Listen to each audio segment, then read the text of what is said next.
Voltamos com Leonardo Letelier e Ruth Espínola.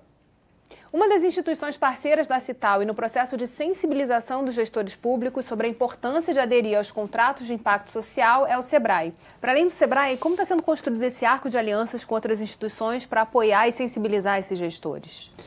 Na verdade, a Cital tem um longo caminho dentro do setor privado, mas um caminho mais novo junto com o setor público.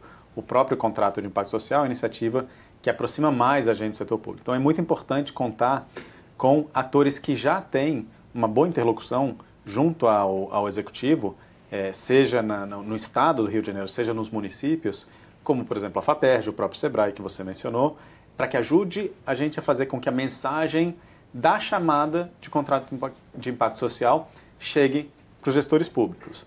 A forma que a gente desenhou isso estamos contando então com organizações parceiras que apoiam a divulgação e a gente vai começar a identificar pessoas que também façam parte dessa rede onde tem gestores públicos, para que eles também fomentem a inscrição de projetos a partir das suas diferentes localidades. Também é muito importante o papel da academia nesse processo de construção do que são os contratos de impacto, porque elas ajudam nessa medição do impacto, na identificação exata de qual problema que se pretende atacar. Como é que tem sido esse trabalho junto às universidades também?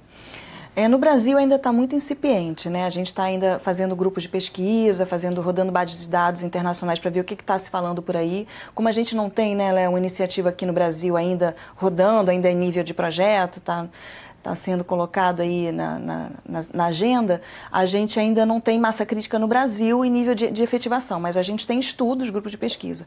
Por exemplo, tem um grupo pela Academia ECE, né, Academia de Professores do Instituto Cidadania Empresarial, a gente tem um grupo da USP, com a Universidade de Lisboa, e aqui a PUC-Rio, né, a Beatriz, a professora Tânia e o professor Pedro Matos, lá de Lisboa, estudando na América Latina, nos países do terceiro mundo, né, os países em desenvolvimento, como é que está sendo a modelagem dos negócios de impacto nesse sentido. Porque uma coisa é modelar um CIB, né, um contrato de impacto social para a Austrália, para o Canadá, para os Estados Unidos e Inglaterra, e Itália e Portugal também estão muito pujantes nesse tema, né? Estão lançando muitos contratos, mas outra coisa é para América Latina, por exemplo, na Argentina, Colômbia, Peru, está começando aí uma massa crítica importante, alguns gestores se colocando à prova, né? Porque a Argentina já lançou o primeiro recentemente, a Colômbia está lançando o segundo agora, então na América Latina a gente não tá na frente nesse processo não, a gente tem que correr atrás. Mas já tem alguns estados que começaram a desenhar projetos. Em que áreas, que projetos são esses? As duas discussões mais avançadas são na área de educação em São Paulo, onde teve um edital que foi para consulta pública. Ele recebeu então comentários, mas ele não foi colocado para licitação. E no estado do Ceará, onde que a gente participou, então a gente sabia um pouco mais de informação, tinha um edital pronto, mas também que no final das contas ele não foi colocado para licitação, e esse na área de saúde. Então, se você pegar as principais áreas dos contratos de impacto social, que são saúde, segurança, emprego e também educação, aí a gente tinha algumas discussões iniciadas nesses setores no Brasil, mas nenhuma chegou a termo. Na Inglaterra tem inclusive para o sistema penitenciário algumas soluções desenhadas. Em educação, o que é exatamente, assim, qual é a natureza desses contratos na área de educação? Eu vou contar um que a gente estava discutindo recentemente na Índia, né? Então também aí um país emergente, onde era um projeto para educar meninas, né? E aí, muito interessante, porque você via a lógica do contrato de impacto social funcionando.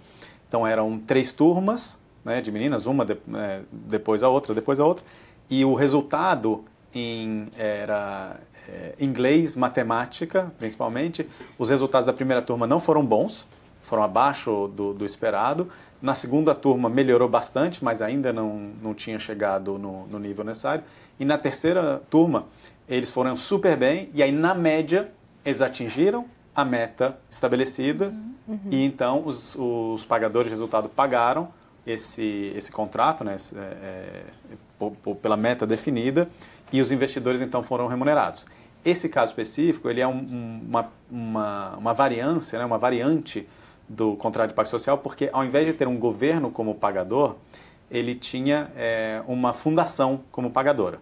Então, esses casos eles são chamados de Development Impact Bonds, ao invés de Social Impact Bonds nas versões em inglês, né? Então, seria instrumento de contrato de impacto em desenvolvimento, alguma coisa assim, para diferenciar um do outro. Mas a lógica é sempre a mesma, definir a meta e medir depois. E qual é a relação? Porque fala-se muito hoje de parceria público-privada, já está se trabalhando muito mais nessa frente.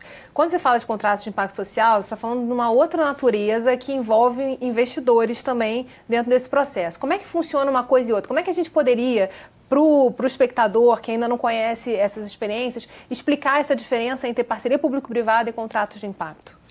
Nos dois casos, você tem um conjunto de atores tentando chegar num objetivo comum. Né? Quando você estabelece uma parceria público-privada, por exemplo, no Brasil, a lei das PPPs exige que os contratos sejam a partir de 50 milhões de reais, né? Com no mínimo, se não me engano, 5 anos. Então, são contratos grandes. Por exemplo, estádios são feitos dentro dessa modalidade. Então, estádio de centenas de milhões ou até R$1 bilhão. São contratos bem grandes. Quem consegue assumir esses contratos são grandes empresas, né? Então, as construtoras da vida e assim por diante. Os contratos de impacto social eles têm uma média muito menor de tamanho, né? Provavelmente abaixo de 20 milhões de reais. Nem qualifica na lei das PPPs. E, por outro lado, quem está entregando serviços sociais para a população, tipicamente são organizações sem fins lucrativos, que não têm 20 milhões para arriscar num contrato. Aí surge a necessidade do investidor. Então, o investidor ele financia a operação, ele adianta o dinheiro, a organização social ela é responsável por fazer aquilo que ela sempre fez, né? Que é entregar aquele serviço social, só que agora dentro de um esquema onde tem melhor gestão, melhor informação e metas, e quem corre o risco financeiro é o investidor. Porque se não atingir a meta, o governo paga menos ou às vezes mesmo não paga, né? Isso já está previsto em contrato. Então, quem deixa de receber o dinheiro, quem deixa de ganhar num caso negativo, é o investidor. Por outro lado, também tem a possibilidade que ele tire mais dinheiro, que ele ganhe mais dinheiro do que ele colocou. Né? Então, você deixa de contratar custo, eu te pago para fazer isso, isso e isso, e você me diz quanto custa, você me manda nota fiscal e eu te reembolso. Então, para isso, você tem que pagar por atividade, você pagar por resultado. Quanto custa para mim uma criança com uma nota tal no Enem? Quanto custa para mim, Estado, um preso que não volta para a prisão? Quanto vale essas coisas para a sociedade? Ou quanto custa para o governo? Então eu consigo pagar independente das notas fiscais que foram dadas. Eu pago a partir da economia para o Estado. E isso também faz com que a gente foque na economicidade do governo, né? O Estado ele economiza na medida em que está gerando mais eficácia e eficiência do recurso público, que ele só de fato desembolsa quando o serviço for bem feito e tiver a meta cumprida, né? Meta e a métrica cumprida, né? Então o governo está economizando, está com risco menor, que quem está comprando o risco, alienando o risco é o intermediário, e a organização social, né, sem fins de lucro, ela não está deixando de trabalhar e ela trabalha com o quê de inovação também, ela está desafiada a trabalhar com inovação. Então isso é positivo também para a sociedade em geral, porque você está estimulando novas formas de combater problemas antigos, estruturantes, e não só remediar, mas você antever, você se precaver daquele problema continuar sendo estruturante. Para que isso aconteça na prática, a gente precisa fazer mudanças na legislação. E é esse o foco do próximo bloco Não Saia Daí. Rio em Foco aqui, política e economia caminham juntas.